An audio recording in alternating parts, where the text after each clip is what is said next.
Great question. One of the things we did this last summer was we had a Summer of Code internship where we brought in, we've been developing an internship program. It's been working well for us, and we tried to move that in the direction of having a mobile app development program for the summer. So had some of our professional talent working with the students. They developed a few apps conjunctively, and it was pretty fantastic.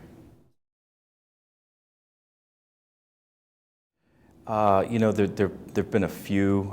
Some significant for us were getting our ERP system stabilized. Very wonky, right? But it's a huge system. I always say our ERP system probably touches the most customers out of all the different services we operate. So getting that stabilized and some very big performance gains there that just made people's day-to-day entry and processing of financial and personnel issues. It's been huge, I think.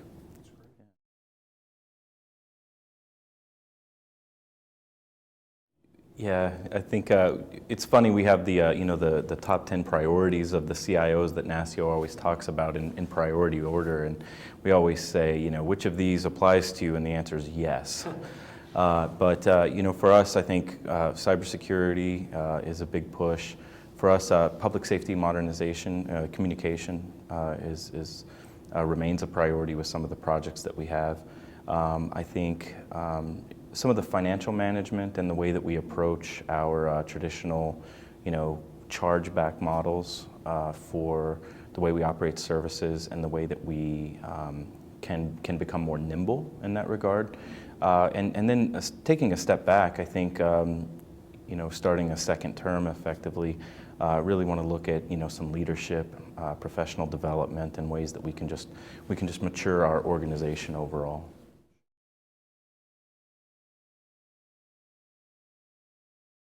It's funny because New Mexico having two national labs, some pretty high-powered research associated with that in the universities. There's you've got on the one hand, I think, some very forward-thinking type of folks in that regard, and then you've got some just very some challenges associated with the adoption there. Broadband being one of the bigger ones, especially once you get out into the rural areas. With respect to some of the devices, police cameras, sensors, things like that, we have a FirstNet Early Builders project, one of a few in the country that. The hope is, in deploying along the southern border, that we'll have interaction with the, Customs and Border Protection folks, the ICE folks, the police there, to really start to evaluate how we can have some fusion from those various sensors, body worn, whatever they are.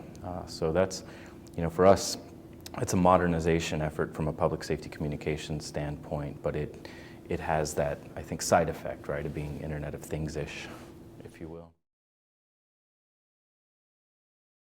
Well, everything we can.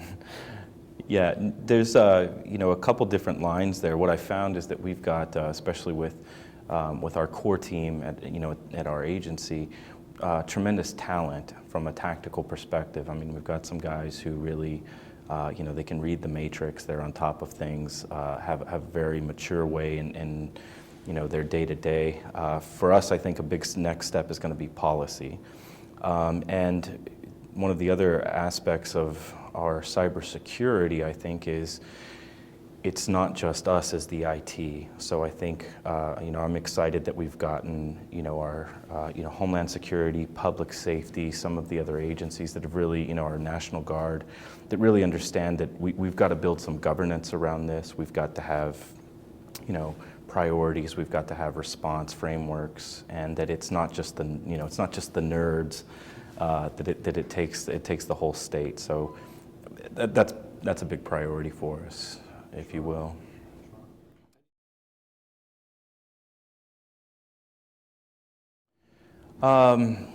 It's a very good question. I think that to a certain degree, it's a best practices model in some cases.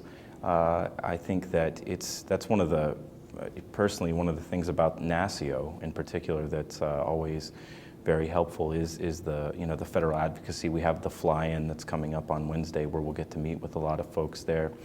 I think, from a high level, it's, I think we're working towards having some uniformity if you're talking cybersecurity, right? I mean, a lot of the projects in states that have significant exposure from a cybersecurity perspective are, get federal funding, and a lot of times those requirements are very stovepiped or they're very specific to an application. So I think the more that we start to see some adoption of, really some across-the-board type things that allow, us as the CIOs to have a better vehicle to manage security in each of those application domains, that's going to help with collaboration. I think that the NIST framework that was released recently, is a way to maybe start unifying, even from a discussion, because it's approach ambiguous in many ways, but it allows us to speak some of the same language. So I think initiatives like that, information sharing initiatives as well, and really just,